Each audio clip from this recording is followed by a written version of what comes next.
Assalamualaikum warahmatullahi wabarakatuh. Selamat pagi sahabat sehat dimanapun Anda berada. Jumpa lagi dengan saya Nurse Ingres Pradika Wijaya dalam acara podcast bersama Rumah Sakit Petrokimia Gresik Triorejo.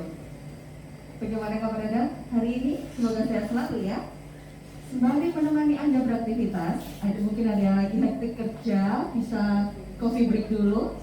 Dan mungkin ada yang lagi di rumah sambil santai-santai sambil menemani aktivitas Anda di rumah.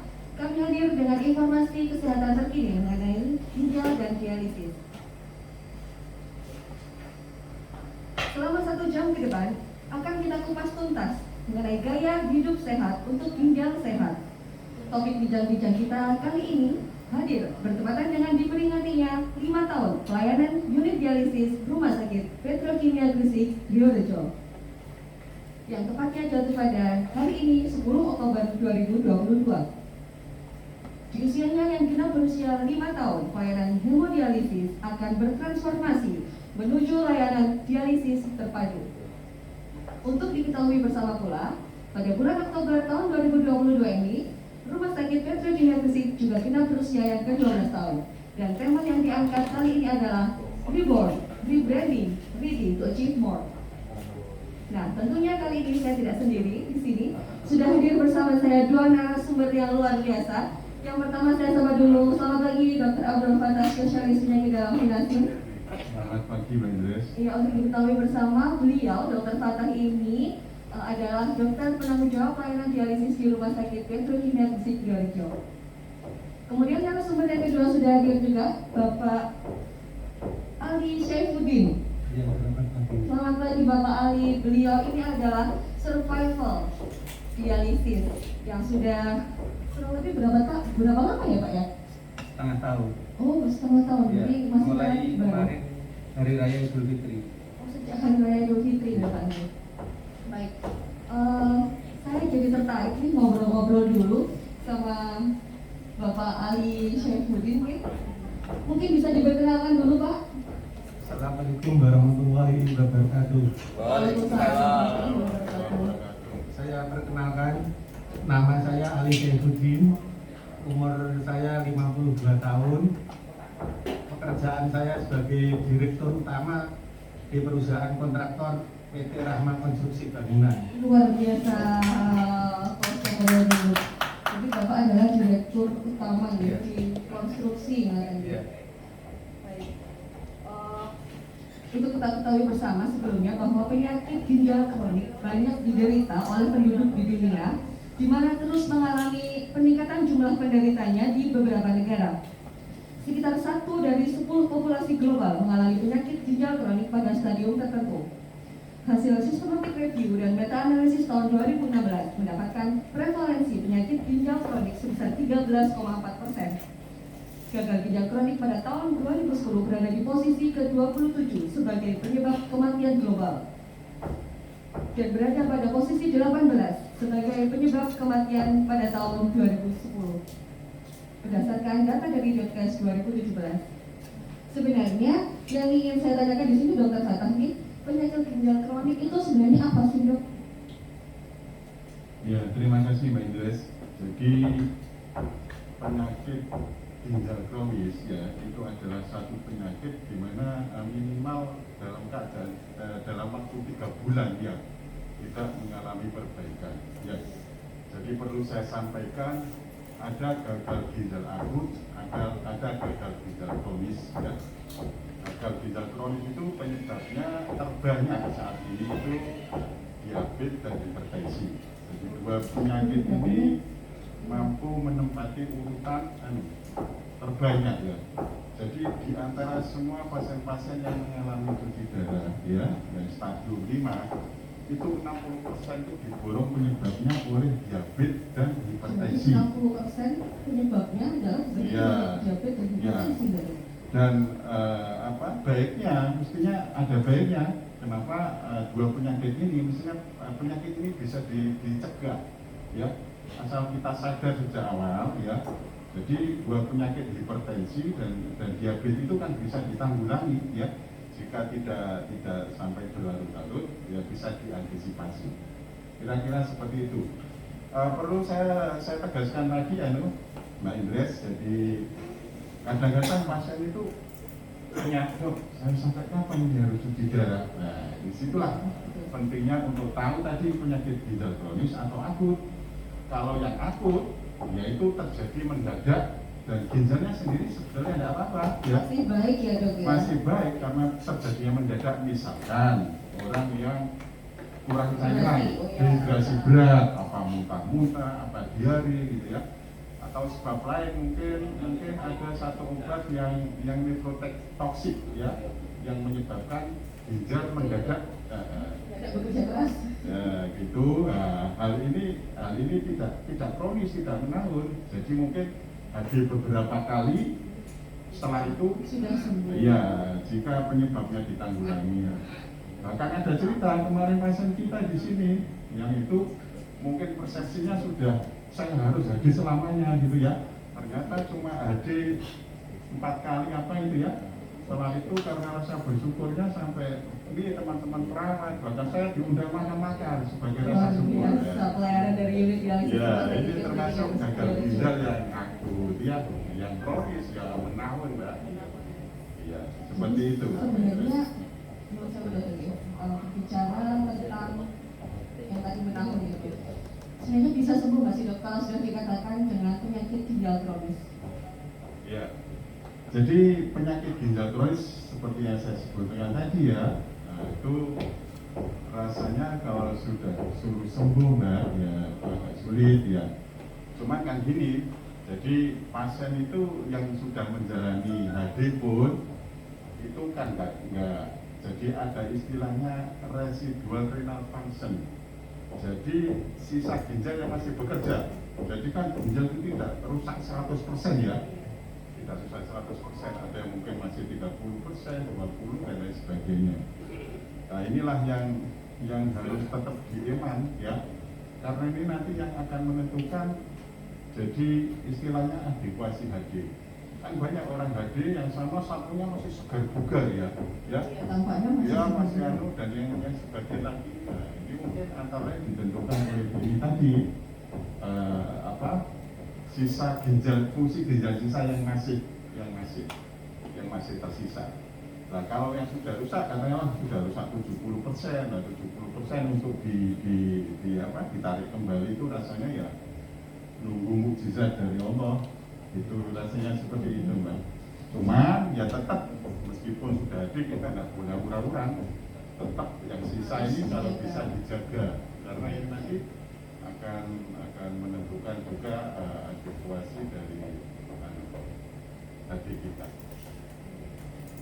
Kemudian untuk Pak Ali nih, kan jangan tadi sudah bilang ya kalau memang paling sudah sekitar 6 bulanan ya Pak Ali menderita penyakit ginjal. Ini penyakit ginjal kronis atau penyakit ginjal akut nih Pak? Jenengan bisa dibilanginnya gitu.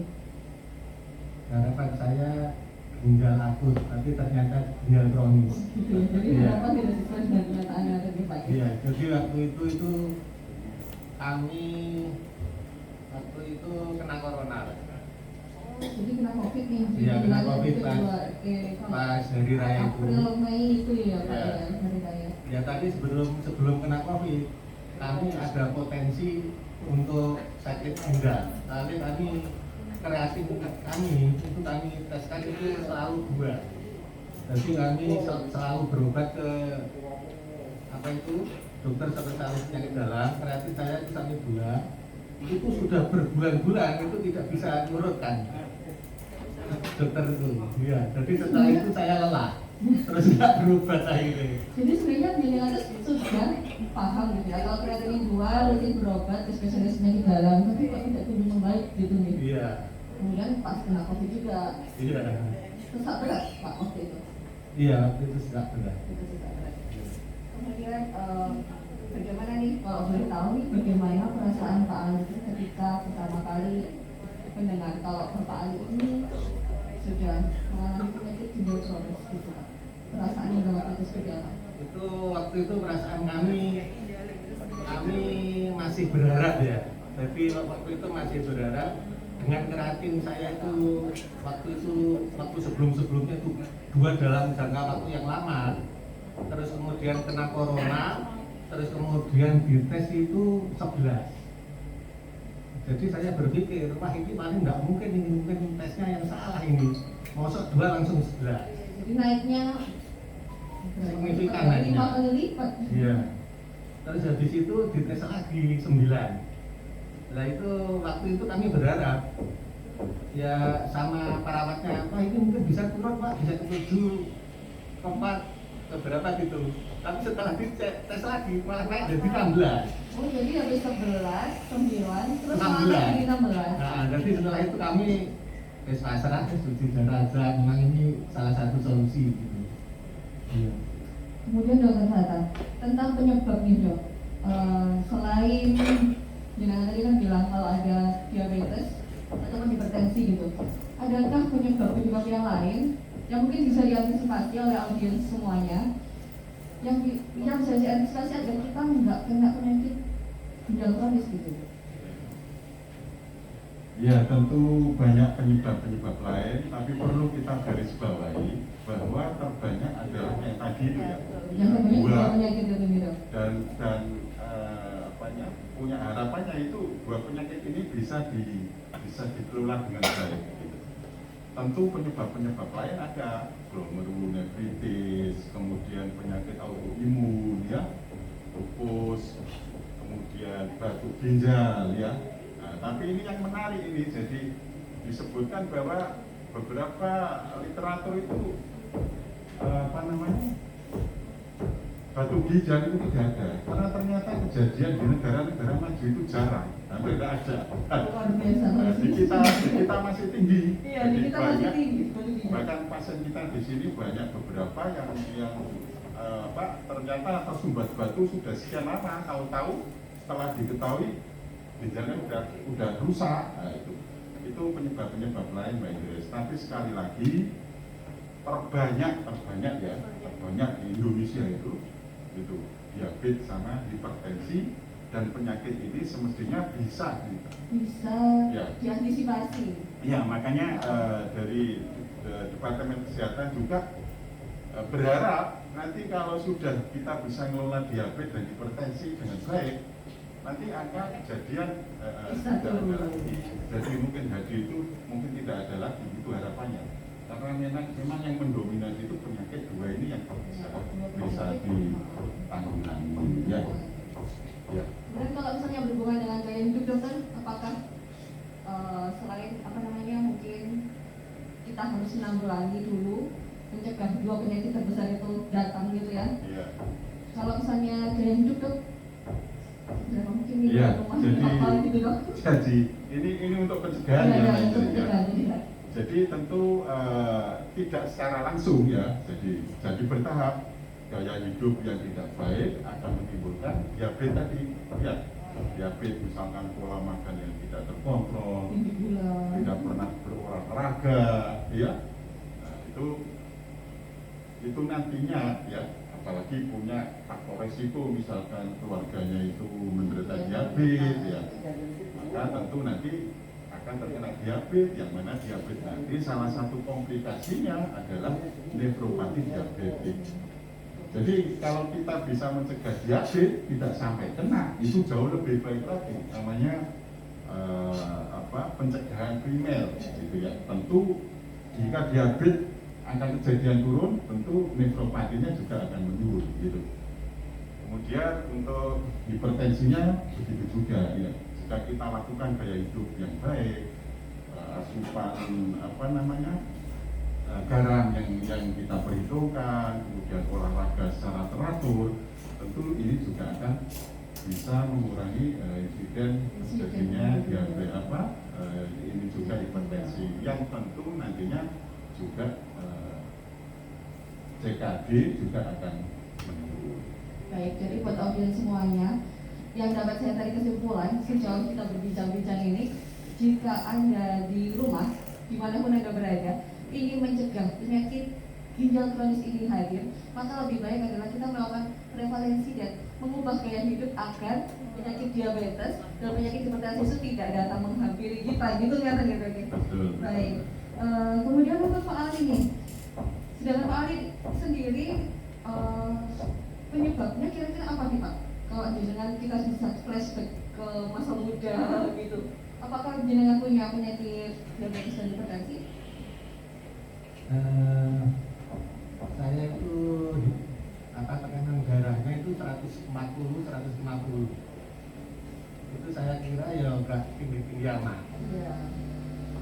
Cuma apa itu, kebiasaan saya itu harus makan itu yang enak-enak. Jadi itu harus santan, terus gorengan, seperti itu. Kalau kita misalnya makan masakan sayur asem, sayur bening, itu tidak perlu. Jadi kita akhirnya tubuh ini lemes gitu. Semua nih kalau dari ada di rumah ini ya, berarti Iya. kalau sukanya makan yang enak-enak harus diwaspadai juga. Iya, jadi saya itu kadang kalau menyarankan ke anak-anak saya itu harus membiasakan makan sing godok-godokan, yang tim-timan. Itu kan nggak enak itu, tim-timan. Ya. Tapi kalau kita sudah membiasakan nanti kan terasa enak. Gitu. Jadi ya karena kebiasaan makan itu ya saya yang salah. Tapi untuk yang lain-lainnya saya enggak. Saya sebetulnya orang yang peduli kesehatan, merokok juga tidak, minum juga tidak, terus minum-minuman botol-botolan juga tidak, karena ya dari makanan tadi. Hanya dari makanan ya. Iya gitu. Nah, jadi saya kecenderungan asam urat saya tinggi. Jadi misalnya satu rumah itu ya memakan dengan makanan yang sama, itu saya itu asam uratnya itu bisa 11.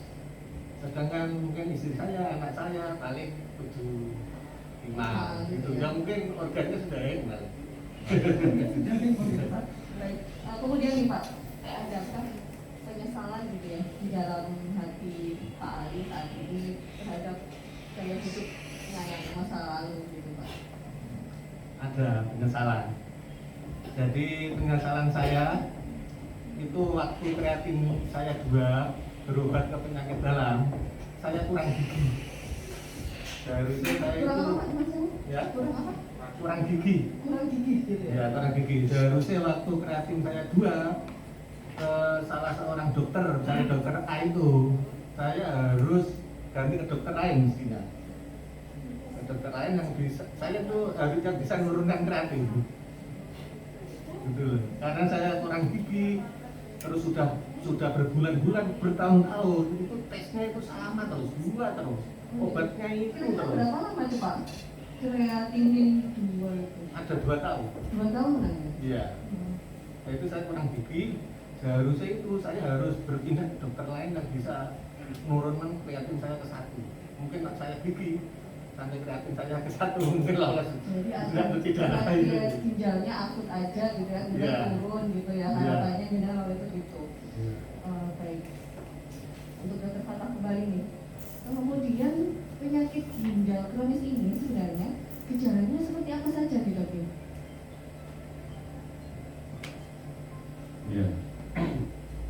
Jadi penyakit ginjal itu kan ada komorbid kan biasanya ya. Iya.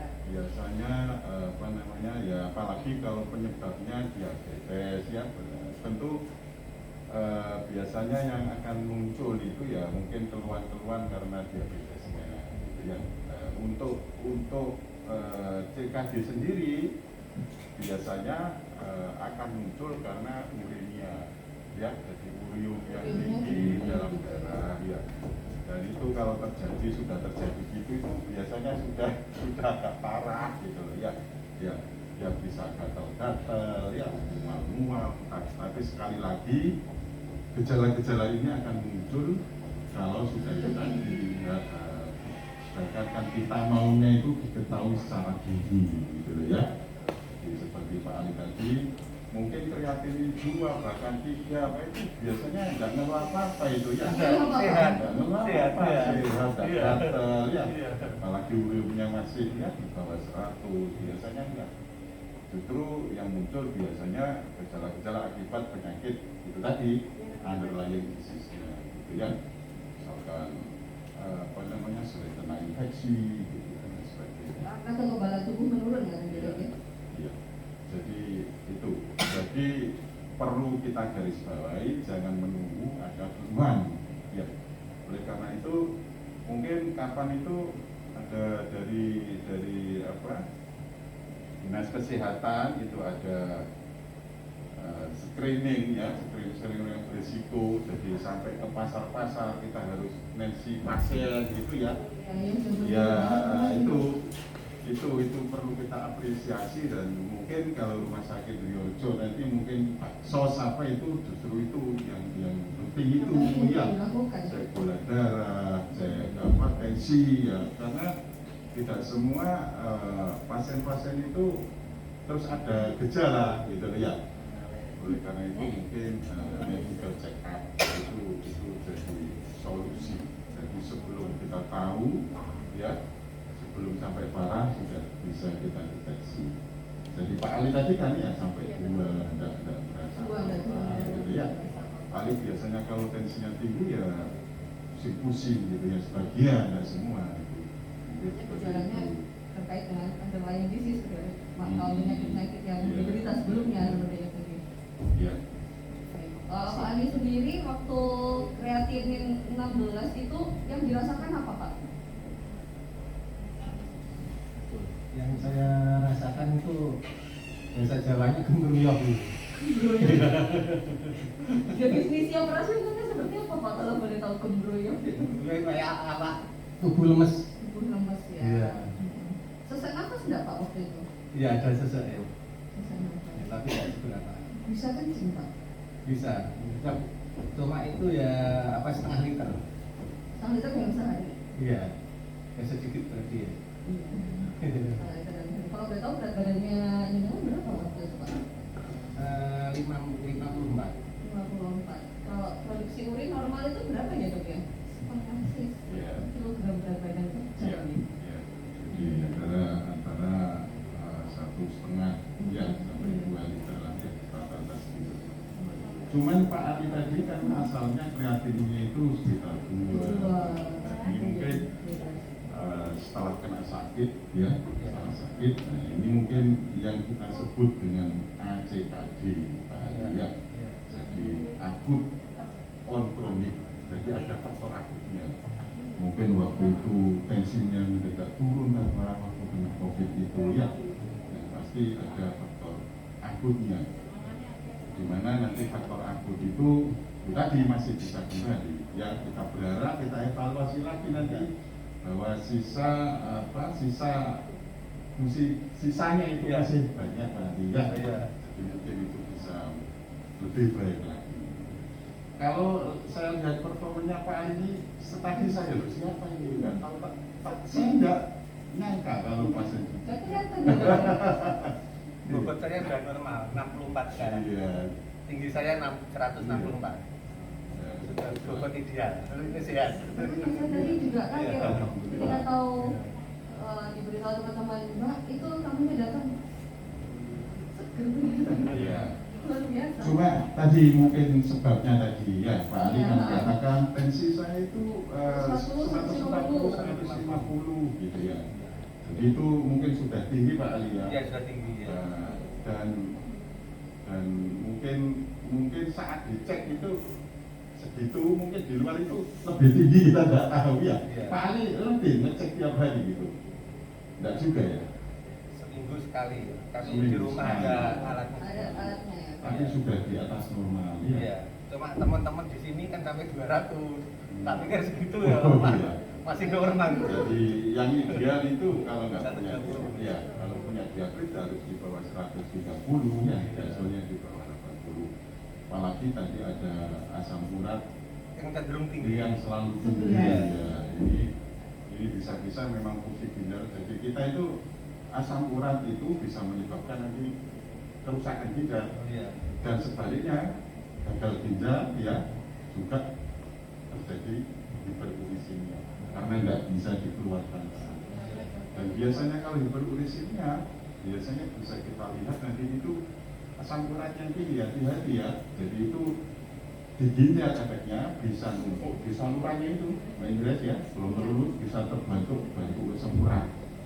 Kalau nggak di situ bisa di sel-selnya, istilahnya nekrokarsinosis, yang dimana itu semua akan bisa merusak fungsi ginjal. Kira seperti itu. Ya.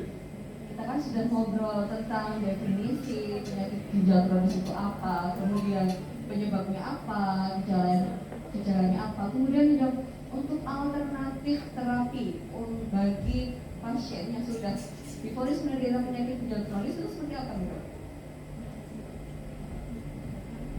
Ya, jadi di mana fungsi ginjal sudah tidak bisa menjalankan fungsinya dengan baik, ya tentu kita perlu bantuan, ya bantuan. Ada 3 opsi mbak, ya untuk ya.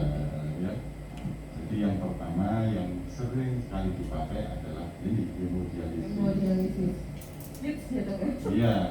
Kemudian yang kedua CAPD mbak, ya CAPD. Kemarin kita barusan perpanjangan dari Kemenkes juga kan, itu malah diwajibkan nantinya 10% dari pasien yang ada di sini itu menggunakan CAPD, peritoneal dialisis. Jadi dengan masing-masing tentu ada untung ruginya, ya ada efektivitasnya berapa, efek sampingnya apa, komplikasinya apa, tentu masing-masing tentu nanti kita mungkin harus rutin untuk komunikasikan pada pasien-pasien dengan apakah pilih hemodialisis atau CAPD. Kemudian yang terbalik, yang ketiga adalah contoh transplantasi ginjal. Ya, tapi ini bukan hal yang mudah, ya, karena terutama donornya, ya, donornya lebih sulit lagi kan, karena donor ini tidak boleh diperjualbelikan gitu ya, tidak boleh diperjualbelikan. Ya itulah. Jadi ada 3 itu. Ya. Kemudian untuk Pak Ali sendiri, waktu jenengan akhirnya memutuskan oke, kayaknya saya harus cuci darah, harus hemodialisis, itu pakai langsung memutuskan atau pakai episode galau-galau dulu nih Pak? Langsung memutuskan mbak. Jadi dengan harapan kami cuci darah, terus nanti sambil jalan kami tes, kreatin saya 9, bisa turun, dia turun, akhirnya enggak. Nah, setelah cuci darah itu kan juga bisa toh Pak, misalnya kreatin evaluasi, akhirnya enggak cuci darah. Ya, jadi saya waktu itu langsung memutuskan cuci darah. Memutuskan itu yang tadi sudah 16 itu ya?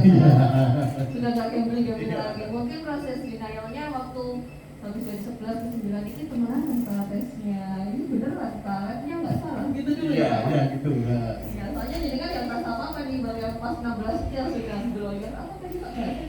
Kembruyok. Kembruyok gitu ya? Iya. Baik, berbicara tentang suka duka menjalani hemodialisis selama 6 bulan ini, langsung dari apa yang Pak Ali rasakan? Untuk dukanya, kami seminggu 2 kali harus ke rumah sakit. Padahal seharusnya kami memimpin organisasi, ya, bekerja, ya. Malah kami akhirnya tidur-tiduran di sini. Dari Selasa sama Jumat. Sukanya kami ketemu dengan teman-teman yang cuci darah, ya ketemu sama perawat-perawat yang ramah, itu suka ada. Teman-teman perawat dari Indonesia. Kemudian apa lagi nih Pak? Sudah ditanya udah gitu. Mungkin ada yang lain lagi? Sudah itu aja. Baik. Kemudian Dokter Fata, setiap terapi itu pasti ada efek sampingnya nanti. Kalau untuk hemodialisis sendiri sebenarnya apakah ada hal-hal yang perlu ditakutkan? Soalnya kadang ada pasien yang mungkin kayak Pak Ali tadi yang pas awal masih denial, saya takut dicuci darah gitu kan, apalagi image-nya kan udah dicuci darah udah pasti seumur hidup itu sudah gitu kan. Sebenarnya ada efeknya nggak sih hemodialisis? Ya tentu semua tindakan tentu ada efeknya, komplikasinya, banyak injeksi obat jarum aja ada efek sampingnya. Tapi sekali lagi harus diingat bahwa tiap kali kita melakukan tindakan apapun tentu kita pertimbangkan manfaat dan mudaratnya, ya. Jadi dibandingkan dengan kerugiannya, ya tentu manfaatnya jauh lebih besar. Ya, asal kita lakukan dengan prosedur yang benar, insya Allah komplikasi atau dampak-dampak itu bisa Ini diminimalisir. sesuai SOP gitu ya. Betul. Apalagi untuk tindakan hemodialisis ini tindakan yang sangat beresiko ya. Jadi pengawasan begitu ketat dari Kemenkes ya. Bahkan kita tahu ujian kemarin ya begitu bulat, begitu adil. Ini tentu dalam rangka untuk melindungi keselamatan pasien. Betul ya. Mungkin yang perlu diperhatikan ya, semestinya bukan dampak dari HD-nya ya, dari HD-nya, tapi dampak dari penyakit secara keseluruhan ya. Jadi seringkali orang-orang dengan gagal ginjal kronis ini Mbak ya, itu hampir 70%, sekitar 20-70% itu terjadi keadaan yang sering sekali timbul yang kita sebut dengan malnutrisi atau kurang gizi. Ya. Jadi tentu ini sekilas kita tahu kan itu makan dulu ini bapak usia kuat ini ya. Yang satu badannya kurus ya, lengannya ototnya tidak ada, perutnya membesar, kakinya bengkak. Nah, ini adalah tanda-tanda dari malnutrisi. Yang mana ini yang harus jadi fokus kita, jadi tidak hanya membuang kotoran melalui hemodialisis. Jadi kita tekankan bahwa teman-teman yang di unit dialisis ini juga untuk memperhatikan itu, bagaimana pasien-pasien tidak terjadi malnutrisi, karena itu tentu akan meningkatkan angka kesakitan Mbak, morbiditas maupun mortalitas. Ini bisa aja ini bisa disebabkan oleh karena tadi itu uriumnya yang tinggi masih ya, proses hemodialisis yang kurang adekuat, belum lagi kadang-kadang pasien itu karena dokter jangan makan ini, jangan makan itu ya. Nah itu yang sering sekali terjadi kesalahan dan biasanya dibilangi sama perawatnya bahkan dokternya itu masih percaya tetangganya. Nah itu yang iya. Saya terhadap tetangga dan netizen ini susah ya. Iya. Bapak tanya ini ya itu justru hal-hal yang perlu diperhatikan. Apalagi mungkin dampak dari hemodialisis antara lain itu Mbak ya bisa proteinnya itu kaku. Ya sudah makannya tidak enak, pas jadi proteinnya ada yang terbuang. Ini akan semakin menambah itu tadi keadaan malnutrisi. Jadi sejak awal itu pasien di sini selalu tanya, dok saya tidak makan ini makan nggak, kebalik. Jadi orang cuci darah, orang gagal ginjal itu harus dibedakan kali sudah HD apa non HD. Ada kan yang belum HD masih ya stadium 5 tapi belum perlu HD karena kondisi lain bagus. Itu memang dietnya Mbak Indres itu proteinnya kalau diukur itu 0,6 gram per kilogram berat badan per hari. Kalau sudah HD harus 2 kali lipat ya. 1,2 sampai 1,5 gram. Nah itu ya. Nah biasanya pasien itu sudah HD pun itu ilmu yang lama dipakai, iya. Harusnya kalau sudah HD nih dietnya harus tinggi protein dan itu malah yang harus diperhatikan. Jadi tidak usah takut anunya. Ya dampak dari cuci darahnya. Penting kita bagaimana mengantisipasi. Iya. Iya, memperbaiki gizi contohnya tadi gitu. Iya, itu yang jadi masalah. Jadi kita berharap nanti pasien-pasien itu meskipun haji bisa hidup layaknya orang yang tidak haji. Ya seperti Pak Ali. Iya, Pak Ali. Iya, begitu ya. Mungkin seperti itu, ya. Kemudian untuk Pak Ali sendiri, 6 bulan ini apa yang Pak Ali rasakan itu sebelum dan sesudah cuci darah? Ada bedanya nggak sih sebenarnya? Kalau setelah cuci darah itu terasa flare. Flare itu dalam artian tubuh ini enak tapi lemes gitu loh. Oh iya. Jadi itu kalau habis cuci darah itu harus minum yang hangat, habis makan kita dengarkan itu Kita harus dengar nggak dong Pak ya? iya iya Kalau fly beliin gimana gitu harus makan tapi habis makan udah. Ada efek apa lagi yang mungkin Bapak rasakan gitu efek yang nggak enak lain? Nyeri nggak atau gimana? enggak ada Sementara saya baik. Kemudian Dokter Fata, kita sekarang berbincang-bincang tadi kan kita sudah membahas kalau tentang hemodialisis gitu ya. Kemudian kita sekarang berganti topik ke CAPD. CAPD yang dimana tadi paling tidak 10% dari pasien yang ditangani harus CAPD. Sebenarnya CAPD itu apa sih Dok? Ya, jadi kalau hemodialisis yang pakai mesin itu Mbak ya, jadi itu kan ada dialiser itu ya, mungkin nggak ada contohnya Mas, ada contoh dialiser, itu kan berfungsi sebagai kayak ginjal buatan, ya, ginjal buatan, dimana nanti disaring di situ, ya, itu pada dialisis, disaring di situ, darah masuk, ya, disaring itu, di dialiser itu. Nah, kalau untuk yang CAPD itu yang sebagai penyaring itu nanti ini dinding perut peritoneum. Jadi nanti itu pasien dioperasi ya, terus nanti di tiap 6 jam itu kita masukkan cairan dialisa. Nah, seperti itu ya. Yang berfungsi sebagai penyaring itu membran dinding perut peritoneum itu ya, mohon maaf Mbak mungkin Itu ya Dok. ini kan kalau hemodialisis kan ini ya, jadi darah masuk ya, terus disaring sini keluar ya, penyaringnya ini yang namanya dialisis. Kalau CAPD itu nanti yang berfungsi sebagai ini atau seperti ginjal buatan ini itu peritoneum itu ya. Jadi lembar, kalau kita mungkin pernah tahu itu ya, kalau pas kita beli apa ya, ada lapisan yang putih itu ya, itu peritoneum itu.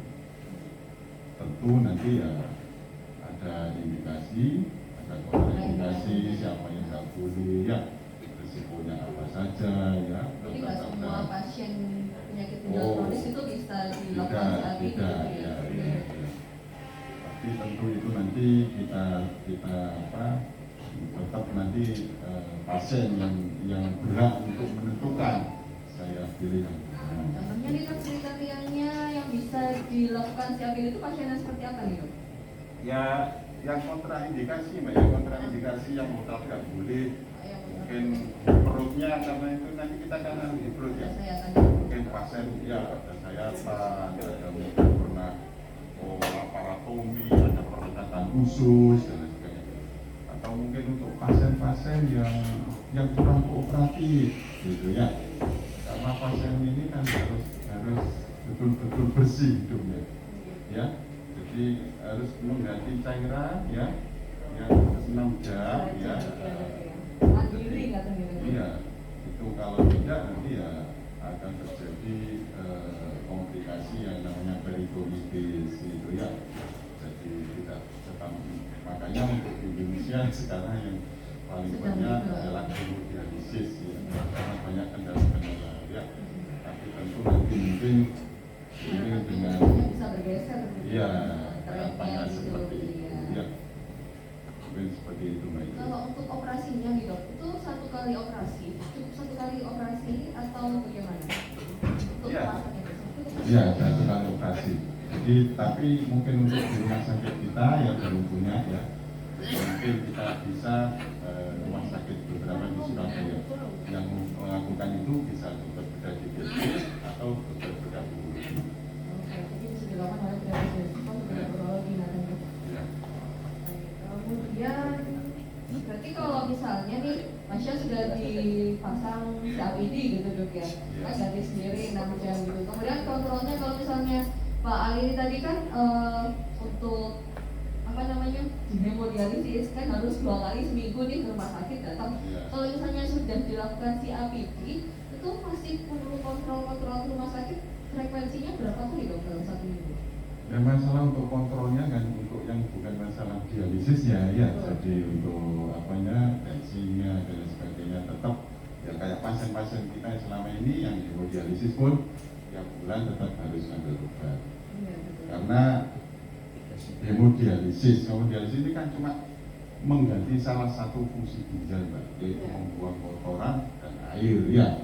Untuk fungsi-fungsi yang lain ya, seperti untuk gangguan mineral, kemudian anemianya kan tetap harus ke polisi ya. Screening secara rutin Ya, biar tidak terjadi komplikasi yang lebih lanjut lagi.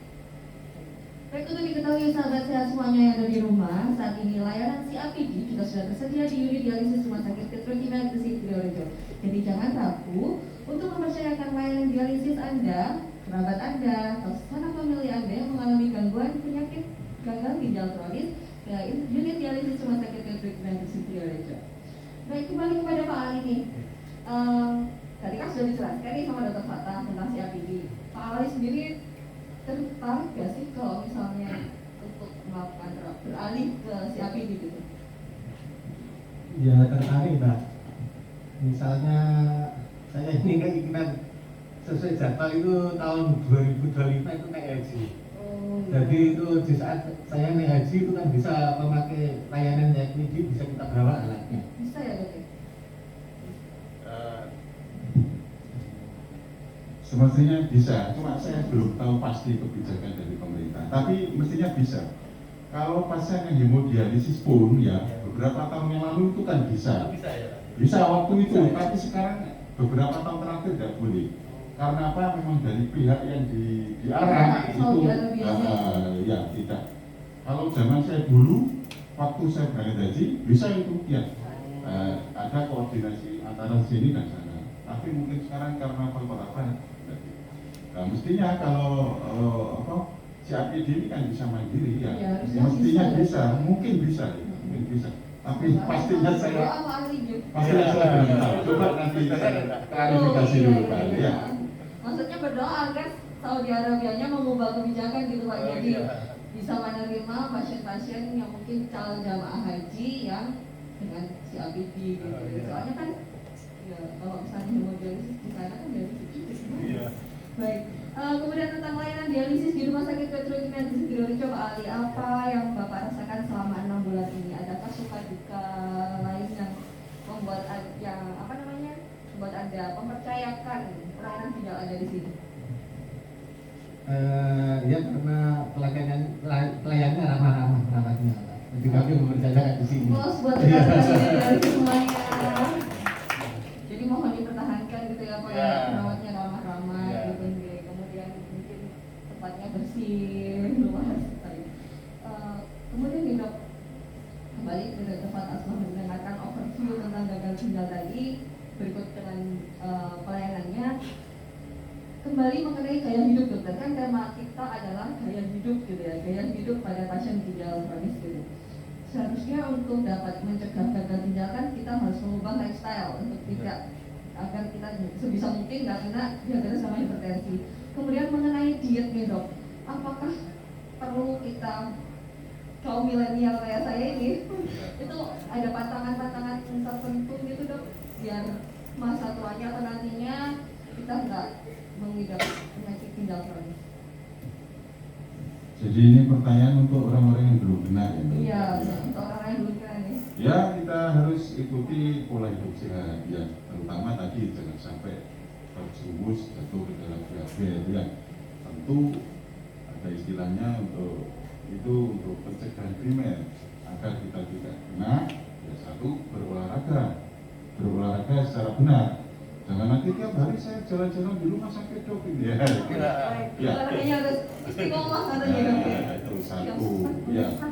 Yang kedua tentu pola makan yang seimbang ya. Nanti konsultasi sama ahli gizi harus seimbang kandungan antara karbohidrat, protein dan lemaknya dan itu ya. Itu yang penting itu. Yang kelihatan mudah diucapkan tapi sulit dilaksanakan. Ya. Tapi alhamdulillah saya seusia ini saya 7 hari dalam seminggu selalu berolahraga. Olahraganya apa dok kalau boleh tahu? Ya paling tidak jalan kaki.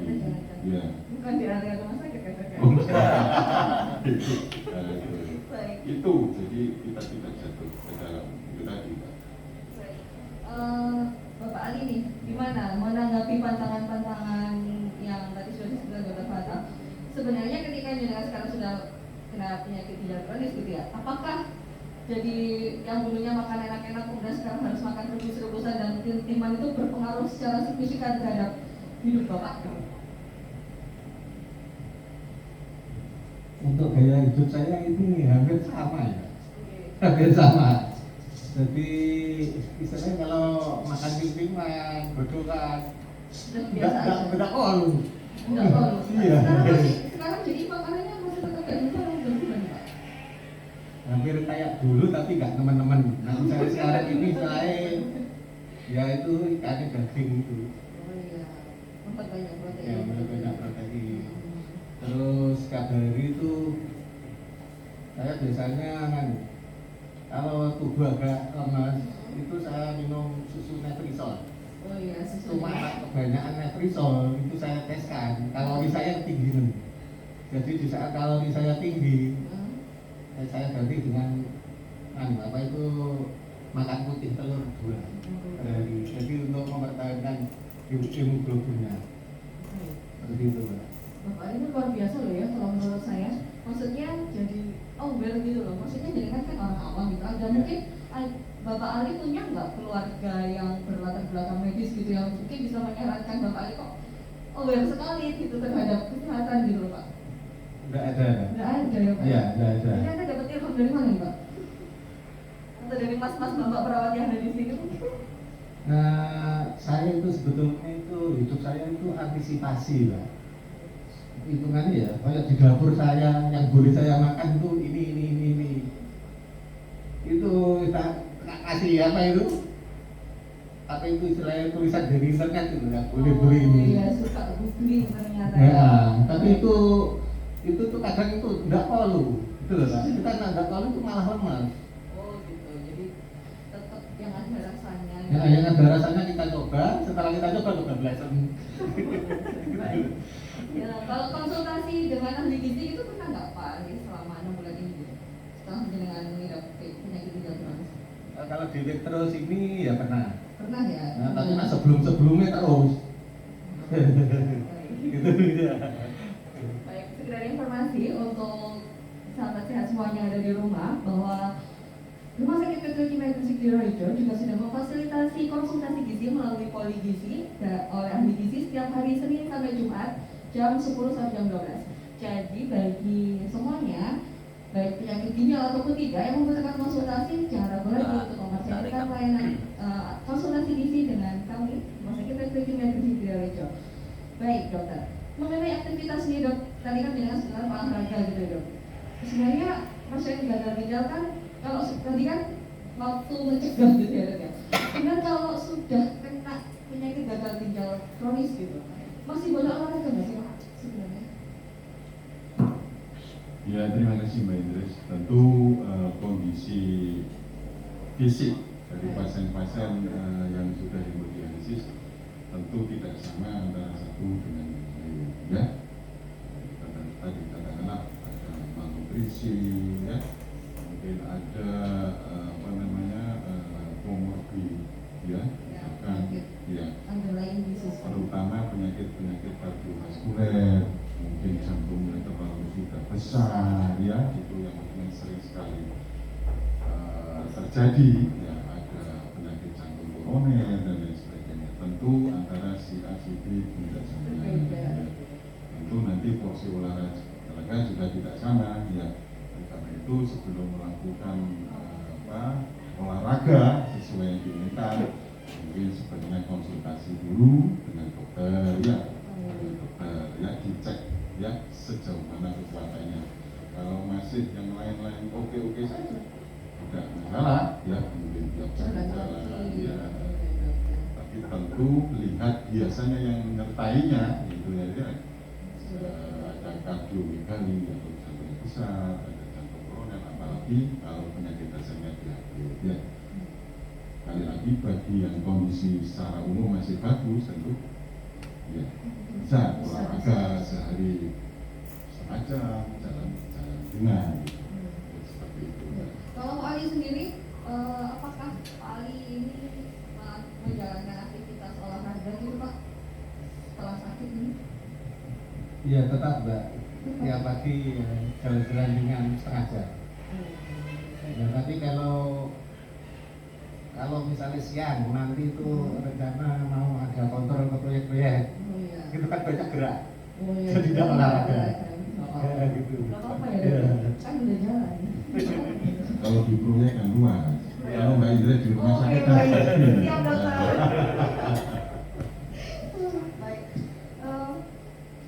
Selanjutnya nih Dok, menarik sekali ya perbincangan kita pada kesempatan kali ini. Kita sudah bahas mengenai gagal ginjal, tanda gejalanya apa, kemudian penyebabnya apa, kemudian juga terapinya apa saja yang direkomendasikan, baik hanya seperti APD, penyebab serta diet dan olahraga pun sudah kita bahas nih sepertinya. Lalu yang nih Dok, yang saya tanyakan adalah apa sih tanda bahaya, red flag atau tanda bahaya gitu ya, yang dapat dialami seorang pasien yang sudah menderita gagal ginjal kronis untuk segera datang ke rumah sakit.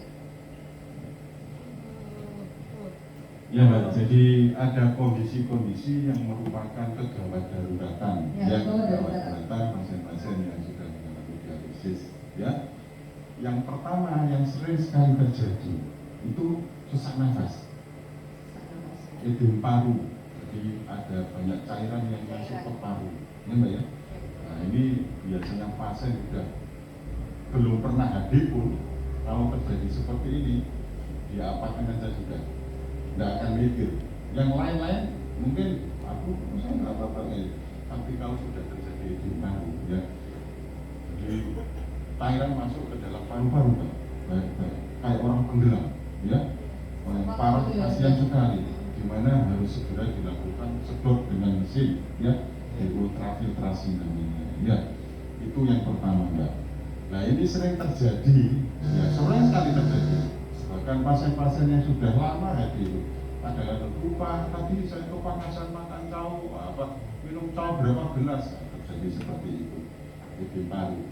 Karena apa? Karena kalau kita minum terlalu banyak Mbak Indres, ya, kalau ginjal masih normal, otomatis ya kebanyakan cairan otak mengirim sinyal keluarkan cairan.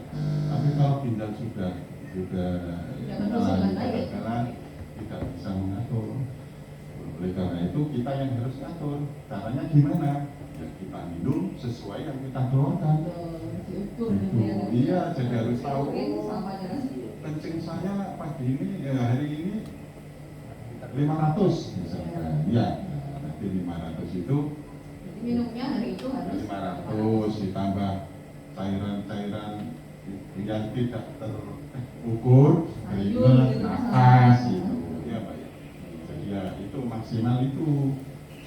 Kalau itu dijalankan, insya Allah tidak akan terjadi keadaan yang itu tadi, kegawat daruratan. Itu yang pertama Mbak. Yang kedua itu sindrom uremi, uriumnya terlalu tinggi, ya. Nah, biasanya ini yang kena itu ini biasanya saraf pusat ya. Jadi orangnya agak kesulitan, tidak sadar bahkan sampai koma, ya. Atau untuk rasa gatal-gatal yang hebat dan sebagainya. Ini. Kemudian yang berikutnya hiperkalemi, kalium yang tinggi dalam darah. Mungkin konsumsi makanan buah-buahan yang terlalu tinggi kalium, ya. Makan pisang gitu Dok misalnya. Iya. Jadi nggak boleh nih Dok. Pisang, alpukat dan lain sebagainya. Ya mungkin kalau terpaksa ya pas mau hadi itu aja lah ya. Jadi kalau lagi pengen makan pisang pas mau hadi boleh. Ya. Nah itu Mbak. Ini tanda-tandanya biasanya kram-kram, tapi tidak selalu ya. Tidak selalu, bahayanya tidak selalu. Padahal hiperkalemi itu bahaya sekali. Harus segera di-HD soalnya kalau hiperkalemi. Ya. Kalau hiperkalemi di atas 6 harus segera di-HD. Biasanya kram-kram, perut dan sebagainya. Tapi sekali lagi diantisipasi ya, jangan makan yang buah-buah yang terlalu tinggi kalium. Gitu ya. Ya mungkin itu Mbak ya. Kemudian asidosis metabolik ya Mbak. Jadi nafas yang cepat dan dalam.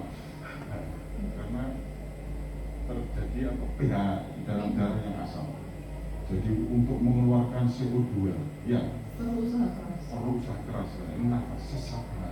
Itu sesuatu yang harus Terus segera ke rumah red sakit. flag, jadi saya ulang lagi ya, red flag atau kegawat daruratan yang menyebabkan pasien penyakit ginjal kronis untuk dapat segera mengakses IGD terdekat adalah ketika sesak nafas, kemudian ada sindrom uremi seperti mungkin tidak sadar, kemudian gatal-gatal yang hebat, kemudian ada peningkatan hiperkalem, ya, gitu, pingsan, itu jelas harus segera dibawa ya dok ya. Baik. Iya.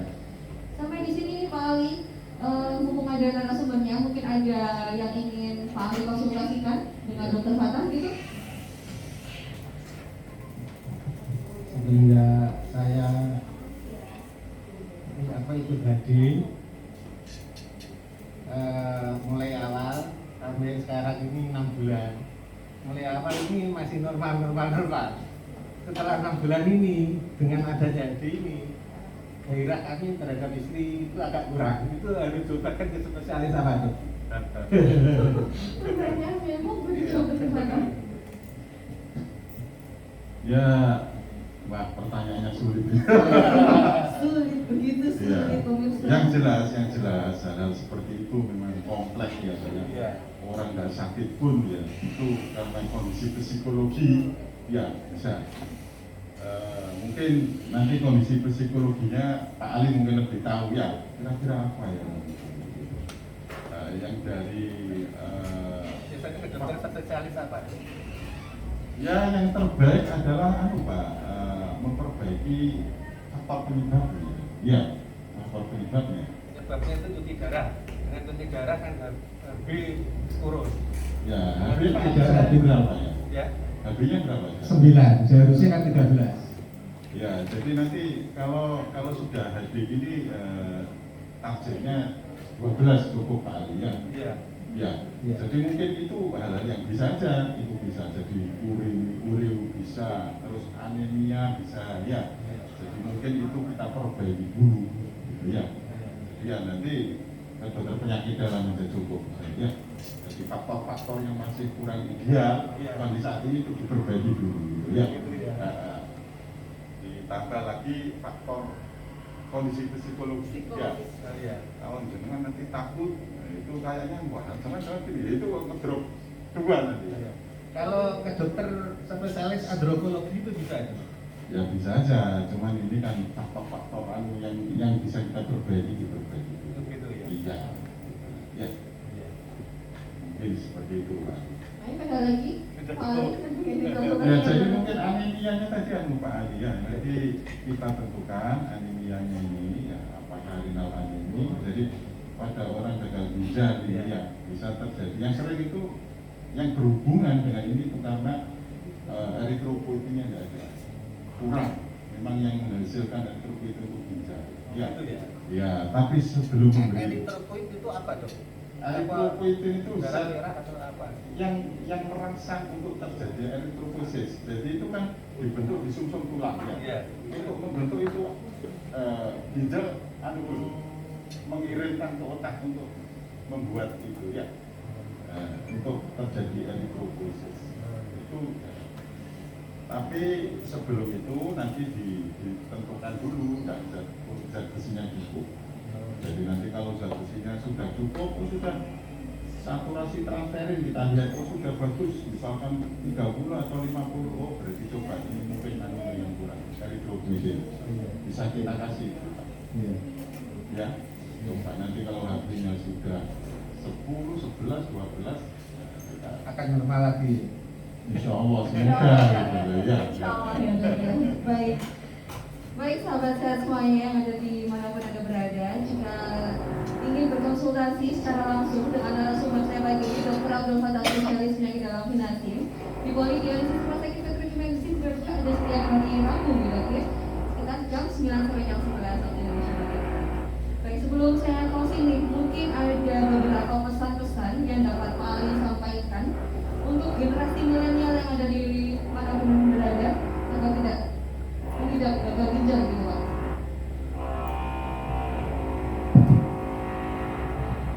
Pesan-pesan yang saya sampaikan kepada generasi milenial biar tidak sakit seperti saya, yaitu memperbaiki pola makan. Jangan suka yang gurih-gurih, jangan suka yang goreng-gorengan. Membiasakan makan yang godok-godokan atau tim-timan. Terus kemudian kalau kita harus berusaha semaksimal mungkin, kalau bisa jangan minum obat antibiotik. Jadi Pak Ali itu dulu itu kalau sakit sakit asam urat itu minum antibiotik baru allopurinol. Mungkin antibiotik itu yang kebanyakan juga. Baik, Akhirnya penggunaan antibiotik nggak bisa sembarangan. nggak bisa sembarangan, ya seperti itulah. Nah, saya sebetulnya itu darah tidak terlalu tinggi, terus diabetes juga tidak. Tapi kenapa kok kena gagal tidak? Ya kena asam urat tadi. Ya, mungkin persentasenya sedikit lah orang yang seperti saya. Baik, sahabat saya sekalian dimanapun berada, kurang lebih sudah 1 jam nih kita ngobrol-ngobrol. Kita lewati bersama, dapat disimpulkan bahwa gaya hidup kita pada masa ini dapat mempengaruhi kualitas kesehatan ginjal. Dan jika data kita sudah menjadi salah satu takdir yang harus kita jalani, jangan ragu mempercayakan pelayanan dialisis Anda di unit dialisis Rumah Sakit Pembangunan Fisik Indonesia. Saya ucapkan terima kasih untuk narasumber saya luar biasa, Dr. Dufan ya, Bapak dan Bapak Ali ya, luar biasa pertanyaannya dong. Ya, yang sudah bersemangat menjadi survival gitu ya, survival yang dialisis selama 6 bulan ini. Baik, saya ucapkan selamat ulang tahun layanan dialisis Rumah Sakit Petrokimia Fisik Triyorejo yang tepat usianya 5 tahun pada hari ini, dengan segenap usaha untuk transformasi menuju layanan dialisis terpadu. Mohon maaf apabila dalam memandu acara ini terdapat kekurangan yang saya sampaikan dan hal yang kurang berkenan. Saya Narsi Indra sudah dibagi Jaya pamit undur diri. Tetap jaga protokol kesehatan. Salam sehat. RSPGD Reborn, Rebranding, Ready to Achieve More.